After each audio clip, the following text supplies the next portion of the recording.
Hello and welcome to How to Deal with Grief and Trauma. My name is Natalie Himmelrich.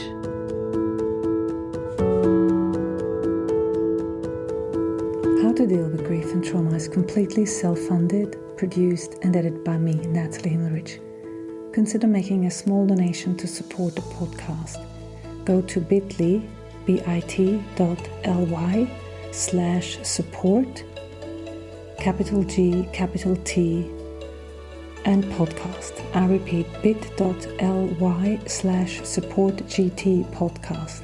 Thank you so much. And for more information, please visit Natalie's website, join the podcast Instagram page, and subscribe to the newsletter to receive updates on future episodes. So I know Joshua from being the host of his podcast called Grief Dreams, where you can find him talking to numerous people about their grief dreams. Those that they had after one of their deceased loved ones passed, as well as pets.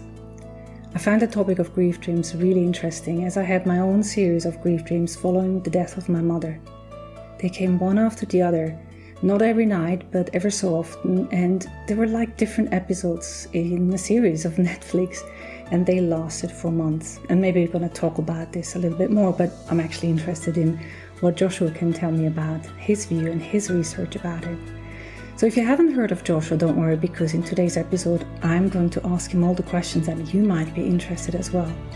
So let's see where this takes us today.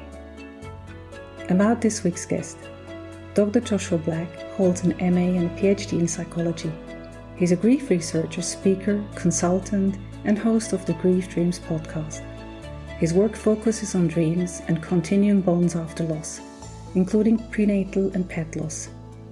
As one of the leading academic experts in grief dreams, which can be dreams of the deceased, Joshua has directed his efforts on raising awareness about his fascinating phenomenon through media interviews, including PBS Next Avenue, Los Angeles Times, CBC News, and Toronto Sun, in addition to speaking engagements and workshops.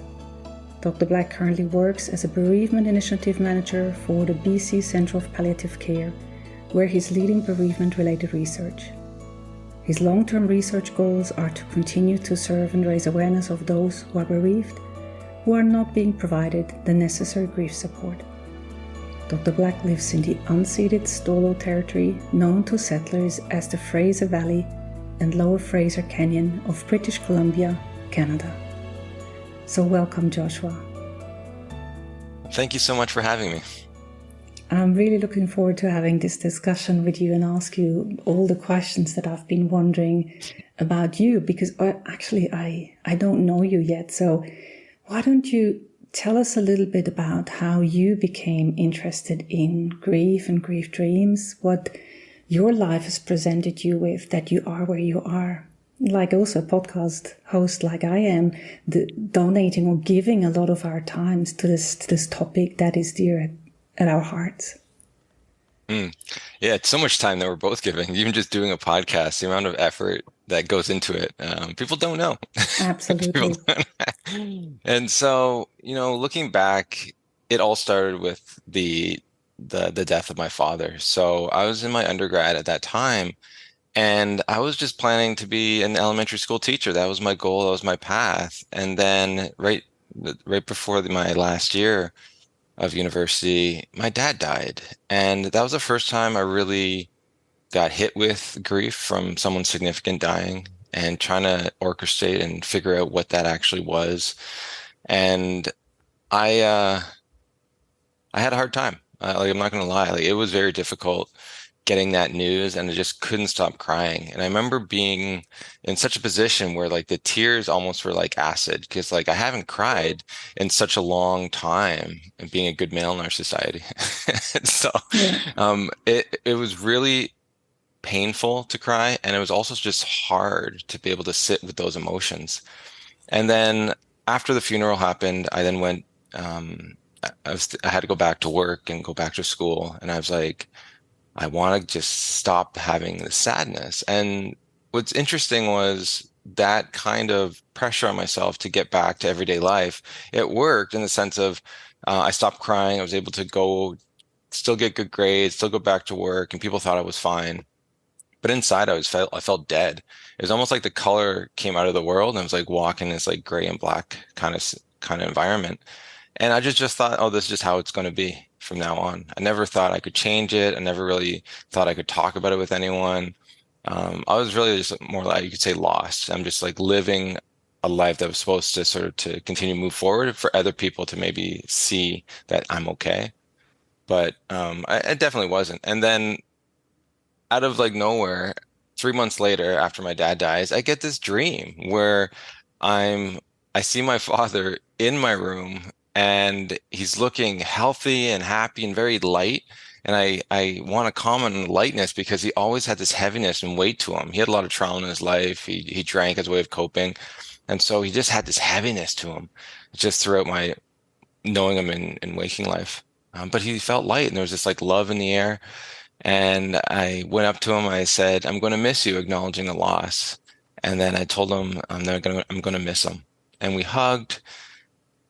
And then I woke up. And when I woke up, the crazy thing is something changed in me. Like it wasn't that I interpreted the dream and that helped me. It's like I woke up with the color back in my life. Like I could regulate my emotions again. I felt hopeful. I was just like a new person. I did like a 180. And it was because of the dream, because at that point, I wasn't interpreting the dream as anything. I just woke up and I kept saying, what was that? Like, how is that? And how am I feeling like this right now? And like looking back, there's like a couple things I can look at in the sense of, I didn't get to say goodbye to my father, and that was probably a block. Never actually told him I loved him since I was a kid because, he also never said it to me. It's just like, but we understood it, but I didn't know how much I needed to say that. But also that love in that dream and that the moments. And we'll sort of talk about this more about, how that is cross-culturally relevant in the power of this love. And maybe that's part of the healing environment for things to change in you so rapidly. But yeah, I remember just waking up and still to this day, I have no idea what happened, but I'm so grateful for it because when people say like, "What did you do?" I'm like, I had a dream. Like I didn't Yeah. really do anything per se, but I understand how impactful that was. And from there, I was able to see life in a different way too. And also my goals changed. So I didn't want to be an elementary school teacher anymore. Something changed inside me. And then I started to volunteer at a local hospice to help with those people who are bereaved. And they kept asking about the dreams themselves. And I never told really anyone about my dreams. Like I don't know why, but looking back, maybe it's because like it was so special. I didn't want anyone to like change the meaning. Yeah. But when I was in front of other people, they kept talking about these dreams and questions that they had, and like, why am I having negative dreams? And how come I don't have dreams? What does this mean? And I didn't know. Like, I only had my own positive dreams at that time. And so when I looked at the literature, there really wasn't anything there to be able to provide them an answer. So that's when I had this sort of idea that maybe I could go back to school and answer some of these questions. And I didn't want to be a researcher. And I still don't really like look at myself as one, but it's something I needed to do almost for them, and just also because I was very curious about the topic because of my own and how meaningful it was to me in my entire life journey to this point. And I was able to be able to do that once I got enough courage to say that I can do it. Because, when you're going a new direction in life, it takes a lot of courage to think that you can be able to do something like that. And I was able to find someone for my master's and a supervisor for my PhD, and none of them actually researched the topic itself. That's why it was so new. But they had interest in it because they had their own dreams of the deceased that they sort of actually found very interesting and questioned a little bit. So that kind of led me along my path. And from there, I learned so much more about this world and this topic, and also the importance of needing to talk about it for people to really normalize the experiences within their own lives. And so that's really how I got here. And then the podcast really just came out of just trying to raise awareness on a topic that is, really neglected in a lot of spaces, but can have the most influential part of someone's grief journey. And it can also be the thing that's hindering people from also healing based on how they're seeing the dream. That's fascinating. So that made you go back to school and learn psychology and dive into this whole new area that you previously didn't envisage. True. It's interesting how life kind of like can lead a path for you, and you just have to have the courage to like walk through that and walk on that. And so I'm going to say it wasn't easy at all. Mm-hmm. There's a lot of times I wanted to drop out, but I think because it was so meaningful to me, and I had like a lot of support from family and friends. It really helped me persevere some of those challenges. That's amazing. So you mentioned already a couple of questions that those people had that you were supporting in the hospice that probably a lot of people have. And I know from clients of mine, like, for example, why don't I have any dreams? I would like to have dreams, and other people have dreams. Why don't I have them? What do they mean if I have them? Or things like that. So why don't we go through a little bit? I mean, you've made a lot of episodes on your podcast already talking, so you have not just the research understanding of it, but you also have like one-on-one people telling you about these grief dreams. So fill us in with all those things that people wanted to know in the hospice and that you found out through your research and through your PhD. Okay, yeah. So one of the first things was it even common, to have one of these dreams? And when looking at the research, we did one on spousal loss, and 86% of people within the first year or two had at least one dream of the deceased. And after pet loss, it was 78% within the first 6 months. And then after a miscarriage, it was 58% within the first year. And so if you look at those numbers, those are huge numbers of people Mm-hmm. having at least one dream of the deceased, and yet we don't really know much about them. And so we asked also in there, were they like a positive content? Were they seeing, was the deceased happy and healthy? Were they providing you comfort? Was the deceased dying or dead within the imagery or suffering, or were they causing you suffering in the imagery? And what we found was very interesting, because just a little bit about dream research from the Western perspective is that, there's a thing called the continuity hypothesis. So what it says is that dreams represent our waking life for the most part. And A so if waiting life, you said. waking life. Waking So life. Mm-hmm. yeah, so our dreams represent our waking life. So if we're grieving, we're sad, we have anger, we're going to have more negative images in our dreams. And if we're happy and more, joyful in life before we go to bed, we're going to have more positive imagery. And so after loss, one would think you'd have more negative dream images. And so that's what we actually went in thinking that we were going to have. Because after trauma, you even see more negative, consistently dream images for individuals. But when it comes to dreams of the deceased, when the deceased is in the imagery, they actually tend to be more positive. And so by a long shot, so 91%, I believe it was, in two different studies had positive dreams. And then around 40% had these negative dreams. And most people who had a negative dream also had a positive dream. So it's very rare just to have negative dreams for the individuals. And we think that as people work through their grief, there is this tendency for people to have these positive dreams.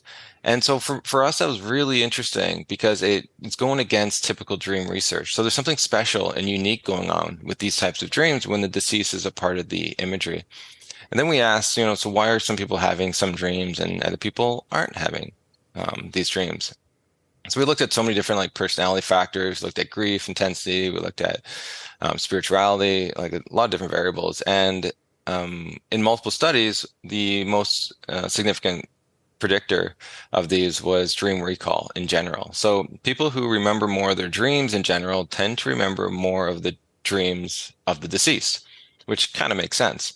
And so for when people ask me now, like how come I haven't? I always ask them about their dream recall frequency. So a lot of times when I ask that question, I say, how often do you remember dreaming in general? And they said, oh, maybe once or twice a month or something, not that often. And I said, well, it's going to be hard for you to catch one of these dreams if you're not remembering your dreams. And, that in itself, there's tips and techniques one can use to remember more dreams, but it seems to be more like the function of memory in it.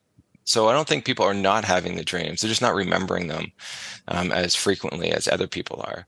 And that has its own interesting moment in time on like, why do we remember certain dreams at a certain moment in time?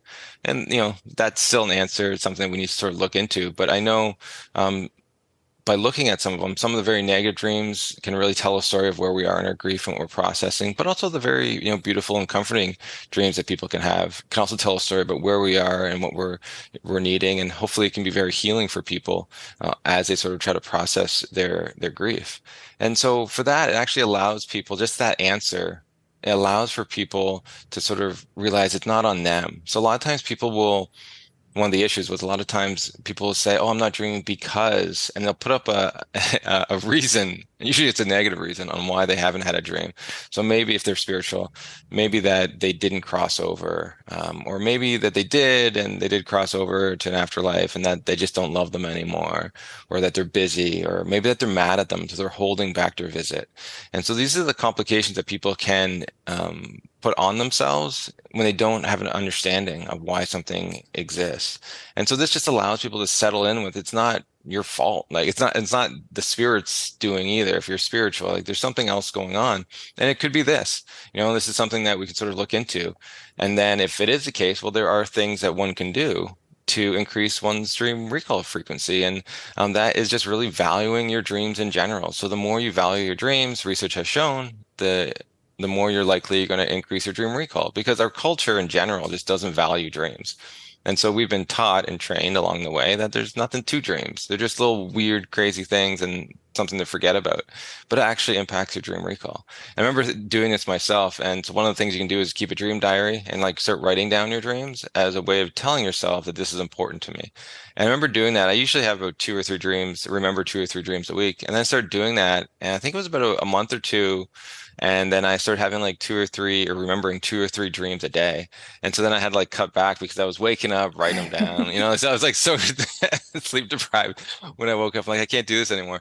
So now I only write down the more meaningful dreams Yeah. that I have. But yeah, overall, like there's little techniques you can use. I always want to like caution people too that even though a lot of the dreams of the deceased that people are going to have throughout life are probably going to be positive in nature, it doesn't mean the other dreams are going to be.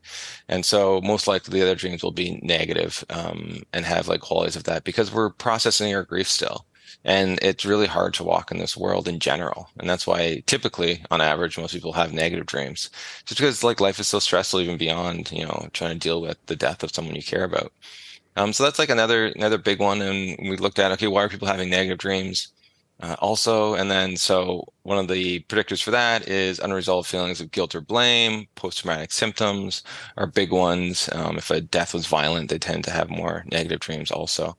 And so that's kind of what we thought, and that's what kind of like research sort of would state too. And so a lot of times people who are spiritual, and they think that these dreams of the deceased are visitations, which is all good if they're positive, but sometimes the negative dreams people will take as visitation. So one would call them more hauntings. And so that can complicate your grief also, because now you're putting, whatever they're doing. It's like, so if they're angry at you or something, you're taking it as if they are angry at you. And that can really complicate, rather than seeing that there's something maybe going on in it with you, with processing maybe anger or guilt, that's going on that was more reflective of it could be more reflective of your grief. And I always sort of say, like, maybe we look at that, and then once we sort of figure out that if those dreams continue, then maybe, like maybe it's a haunting. I don't know what goes on in the afterlife, if there is an afterlife. But I think with the scientific tools we have, that's something actually we would expect. And so we can work on that with someone and to see what happens. And most likely that's going to change, because just even through the interactions with people on my podcast, as they sort of work through some of that deep grief and trauma, those dreams did change to something more positive. So there's enough, I think, evidence out there that dreams will shift. And it's amazing that there is this tendency just to have people have very beautiful dreams, and comforting dreams of seeing their deceased and just getting that love that they think they long for. So you mentioned that word visitings. You called it they are visitations, or visitations you used. So what does that specifically mean? So it means if someone's spiritual, I guess you don't have to be, but you believe it's the soul of the person that has died that has come to you in your dream. And not everyone, believes that. And what's interesting is that I said like spirituality didn't have anything to do with people having these dreams or not. So people all over the place will have dreams of the deceased, even atheists. I had a couple of atheists on my podcast that had these dreams of the deceased. And, the interpretations people give are going to be a little bit differently, but the impacts can be just as significant. So I was just thinking about this morning, because this morning I had a dream, not necessarily about my deceased mother or deceased child, but I had a dream. And when you talked about system to recall, I remember I had the dream and was still quite in this half sleep state. and it was about my partner, and I wanted to tell him, but I was almost too tired to tell. And now when you were talking, I'm thinking, what did I dream? And I notice often during the day, sometimes it comes flooding back, and it's like catching it then, otherwise it sort of evaporates again. And with my mother, so my mother died a little bit more than 12 years ago. And in the beginning, I had successive dreams, like one after the other, and it was very emotionally intense. I was still in raw grief. And it came to the point where I was exhausted by the dreaming. But the meaning that I gave was as if like that, it was like a successive way that these dreams progressed from me trying to find her to the point of where I found her in a place that was significant, and she was fine where she was. I mean, we might go into the details a little bit later, but now, even today, I have sometimes dreams where she's part of the dream, and every time I dream, I think, well, she's actually dead, but I know she's still here.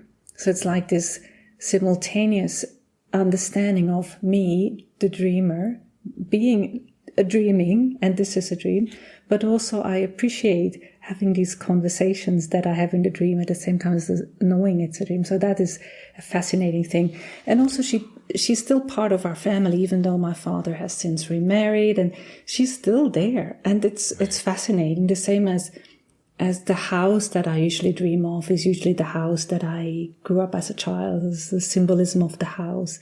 Only recently I actually moved in my dreams. But yeah, so what do you suggest to people who want to dream but don't think they dream? As you one thing you said, that they might not be able to catch it because they don't have a lot of recall of dreams. But what would you give them as a sort of advice for someone who would like to recall them and have dreams, or recall them? Yeah, so I think the advice that I gave just on like writing down your dreams and valuing them and like hearing other people's dreams, that's why I think like the podcast a lot, because I can almost trigger dreams to be able to form too, because now you have this new interest in it.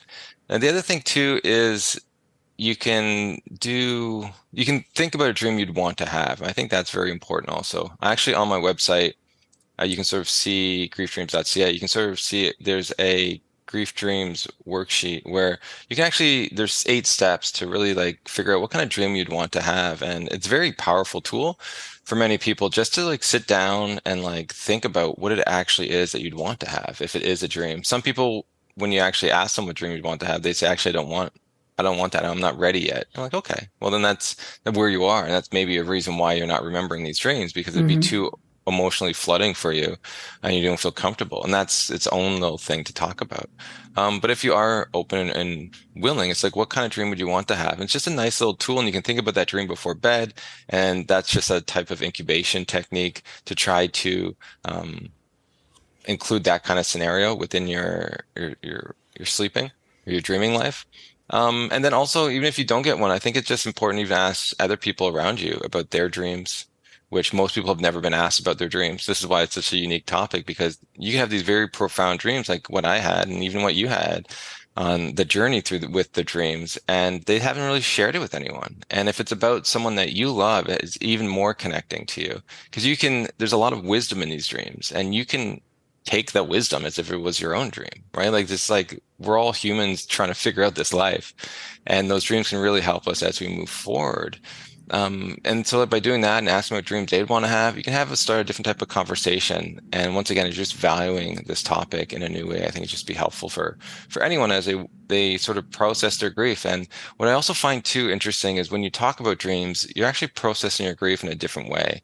And I learned that because when I started talking to like grief group like leaders who are like teaching the subject, and you start talking about this, like something changes in them, because you could tell they haven't really talked about it yet. Like you can tell when people have talked about a subject a long time, they feel comfortable with it, the questions they respond to, but then you ask something else and it's just hitting a different spot within their mind, and you're like, oh wow, that's interesting. Like this part hasn't been processed. Like this is something that's pretty raw and fresh, which I love, because it's this authenticity of their grief coming out in a different way, and for them to sort of recognize too. So I think those are some tips that you could we could I guess, share with the audience. Yeah, that's great. Especially now that you were explaining a little bit more. I remember when I had those dreams, actually I was, as I said, I had successive dreams. They were sort of like a I called them like a Netflix series, and there were episodes. And I would tell myself, okay, I want to continue this. I want to, as if this was a story that needed to be going on and completed in a way. And I put that idea, and that idea actually came from a children's book that I read a long time ago, where this boy in the story had successive dreams, and it was like a story.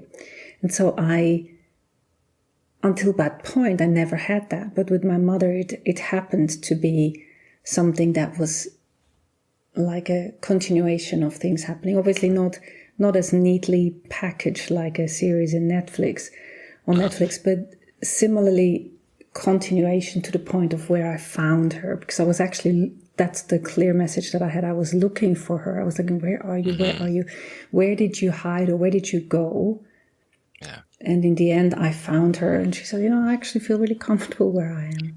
Aw, So wow. one of I the, just want to ask you yeah, a question just on that. Is like within your own grief, did you see when you found her a change of your where you were in your grieving process?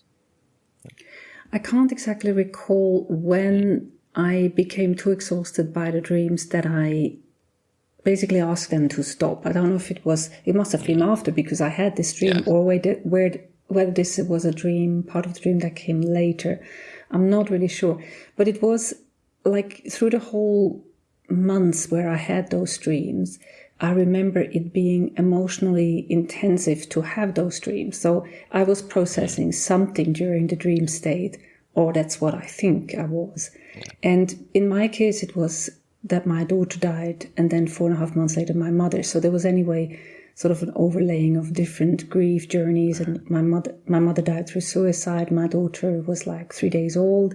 So there was different kinds of things, but it was one grief and then another layer of grief. And it was just in the whole of it, including having my daughter who died's twin sister. So there was a newborn, or like at that point, 4 to 8 to 10 months old in my life. So meaning dreaming about that at night, as well as having a newborn, breastfeeding at night, it was getting a bit much.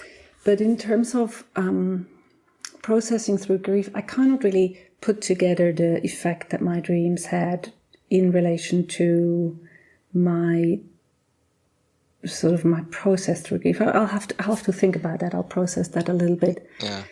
Why But I it's ask is I think that it's just important to understand like where we are. So if we do write down our dreams of like what they are, also like write down like where you feel your grief is at too. Because as we change, those themes may change and they may be reflective in some way, or they may help with the change. Like what with me, like I went to bed in a certain state, but then I woke up completely different, and that dream completely changed me. Sometimes it's the other way around, where people are feeling and having that healing, and then they get the imagery of deceased. Being more positive or comforting to them. And I do want to say just on like the beauty of like just writing down your dreams over time, you see the change of themes. And so just in general, people in the beginning of loss will have their dreams more focused on their own grief from the loss, right? But then as we move forward and we integrate the healing within our lives, what's interesting is these dreams just don't stop. They come to us, but they really can give us comfort in different areas that we're grieving. So if we're grieving, let's say, a job loss, they could provide us comfort. If they're grieving a divorce, they can provide us comfort for that. In the pandemic, a lot of people were sending me dreams of just they're hanging out with the deceased because they were lonely. And so it kind of gave them the comfort from there. So they had an increase in they could see within themselves just because of what they were needing in that time. And then even some people were given advice from the deceased on how to process some of their grief from the pandemic. And then at end of life, what's interesting is there's actually a lot of fair bit of research now at end of life and the dreams that they can have. And they typically have dreams of the deceased, and the deceased basically reassuring them that it's safe to die and it's going to be okay, that they're going to be there with them. And so you sort of see how the dreams just don't stop. So it's not just about our grief. It's in the acute phase of grief. That's actually two things. A, we're grieving our entire life, and I sort of see that through the dreams, but also that these dreams are here to support us as we sort of walk to the end of life. And I think that is phenomenal and a great, beautiful statement of how powerful these dreams can be throughout the lifespan. Yeah, in retrospect, I would have loved to have my dreams written down with my mother, because I look back to it and I wonder, how was it? Like, what did I specifically dream? I know the gist of it, the overarching theme, but I don't know exactly the details, and they were meaningful at that time. I also remember that at that time I felt this is meaningful right now, but it wasn't meant to be kept as a record. I had this thought, and I don't know if I was just telling myself that, or if it's the truth, I don't know. But it was meant just for me, as a message for me. But the overarching theme still stays with me. And as you were saying, the progression of it to now, where I absolutely am delighted when my mother appears on the scene of my dreams. And it's always a message of, I'm still here, I'm taking part as if nothing happened. I'm just part of it. Like, she's still there as my mother at the side of my father, and it's nothing that we on earthly terms would say, well, how does this work? How does this work? He's already remarried. It's not like that. She's still there in my dreams. Did you have other dreams of your father after this first one that you already told us? I did, yeah. So I had him for about like every 3 months for about like 2 years. I didn't, and the second one in that sort of series was very interesting, where me and him were in his old van that he used to drive. It was like a safari van and a GMC. And we went to his mother's house with my grandma, and we parked, and then we both stood outside and looking at the house. And then I said, oh, he said, she's doing pretty well without me.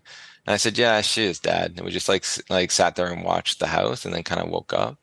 And one of the things that was going on before he died was he was living with her, because him and my mom were separated at that time, and he was spending all the time with her, and so that gave her a lot of comfort because she lived alone. And then she was like, such a big part of each, like they were just big parts of each other's lives. And for his death, really, she really took it hard, um, losing her son. And at that time, it was probably around 6 months in. Yeah, she was doing actually better than I expected her to be doing. And where she was able to talk about it, we were able to have conversations. I really made a point, at least once every couple of weeks, to go over and talk to her and be with her and learn about my father too, which is Yeah. one of the things I thought was interesting about after loss, where before, I was, he's my father. I kind of like learned a little bit about him, but it was only after he died I wanted to know more about who he was as a child, who he was as a teenager, like what was his life actually like beyond what I knew him as. And so I get like a better version of who he was throughout his whole life rather than just like him being in the role of a father figure. And I was able to ask my grandma a lot of questions, and I think she really appreciated that. So that was like the other significant dream that happened afterwards. And a lot of times now, as you said, the more or less he's in the background of dreams. I haven't really had like the one-on-ones that I used to have in the beginning, the first maybe year or two after loss. But now it's just more in the background of these sort of dreams. I still love seeing that, reading, like just like see him there. But I do, still long for having some of those more personal one-on-one kind of encounters where you can hear their voice and stuff. That's Yeah. always beautiful. How many years is it now since your father passed? It was 2008 that he died. So 16 what's that, years. 16? Yeah, 16 years. Yeah. Okay. And one of the questions that I'm also interested in, do you make a differentiation, or is there research on the differentiation between dreams that happen during the night and sort of daydreams, or like, I don't know if you would call them visions that come, or mimicry that comes during the day in a restful state? Yeah, so there's definitely a difference. So when you're sleeping, like when you're actually asleep, that's when we call those dreams. When you're awake, there's a lot of terms people sort of use, from daydreamings to visions to hallucinations to just, they call them even bereavement, waking life experiences that can happen. And so I actually done some research on that, which is very interesting and in general. But like what you can sort of say is that it's also common to, after someone dies, to see them, feel like you see them again in waking life, hear their voice, feel their touch, smell them.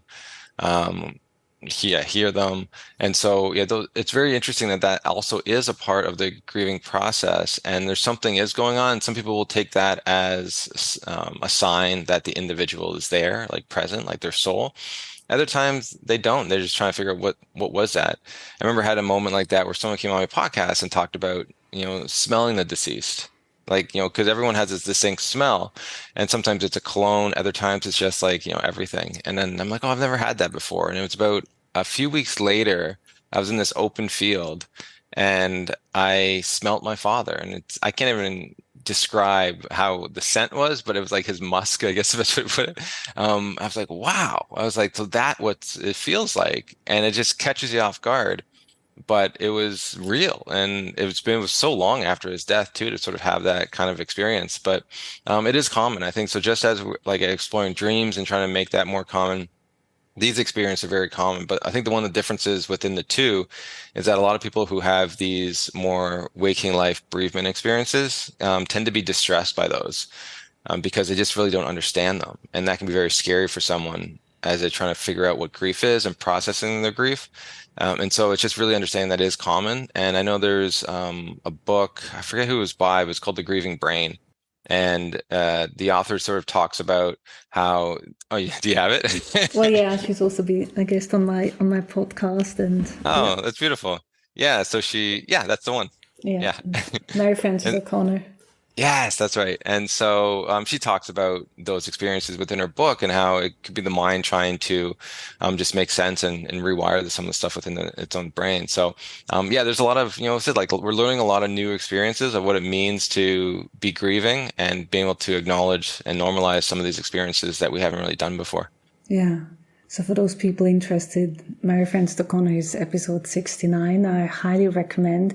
This is one of the books that anyone who's a little bit more into the understanding of grief that I have as a client, I recommend this book on a regular basis, because people then say, oh my God, now I understand what's going on in the brain. And that really helps them normalize their so unreal experience, so out of control, and those experiences that they can't really put words to. Yeah. So if you're looking back, I mean, your podcast list is expansive. It's over 200 episodes. If you were to maybe to round it off, give a little bit of a best of or interesting things that you've learned from your podcast guests. Just if you were to pick out a few that you would say, oh my God, this was really interesting, or go and listen to that. Give us a little bouquet of flowers of. Well, I actually do that. So at the end of every year, we take out the grief dreams from our guests and put them into the best of almost, yeah, in each of these episodes. And it's a great way to just understand the variety of dreams that people have and the power of these dreams. Either said, like positive, very comforting, or even the negative ones on how that influences people and how they have to sort of work through that as they move forward. But overall, I just love hearing how healing these dreams are for people, not just in the moment, but as they walk through, they can look back and still find healing within that feeling of love. And I'd sort of say, like, when we're talking about it, like love is such a common theme, profound feelings of love is such a common theme in these dreams that I think there's a lot of healing power within that, not just for the moment, but just allowing us to have hope that that love is still possible. Like almost like a guiding light for us that we can get that and achieve that in waking life. Because I sort of say if we feel it in our dream, then we could feel it in waking life. And a lot of times we have so much stress in life that we can never get to that level of love, but it's there. And it's just waiting for us to, I think, sit with that and to sort of work through some of our stress and our models of life to sort of find it. And yeah, so I always sort of look at that and think that, love is really the strongest medicine within the healing journey as we sort of move forward. And there's different types of love, from friends and family, from pets. But like the moments in these dreams tend to be like the purest form of love I've ever felt and seen. Yeah, I remember I've listened to one of your yearly summaries, and I mean, kudos to you as a fellow podcaster. I mean, to look for those sound bites that sort of make the podcast like worthy to listen to, or like, oh my God, this was amazing. That's a an extensive amount of work that you're doing there. So thank you so much for bringing us all of that. I mean, with the 200 episodes, it's a full load of content for people to go through. So thank you so much for, we could go on, but for all the wisdom that you've shared. And as always, those links will be in the show notes for people to go. It's very simple. Go to Grief Dreams on your podcast episode that you listen to, and you'll find Joshua Black talking to all these people. But why don't we finish up by me asking you the rapid fire question, which I ask many of my guests. Would you be okay with that? Sure. So we're going to put that into the context of grief dreams. So if you're thinking about grief dreams, and if you were to answer, what does grieving and trauma means in relation to the understanding that you gain of grief dreams? It's unique for everyone. And yeah.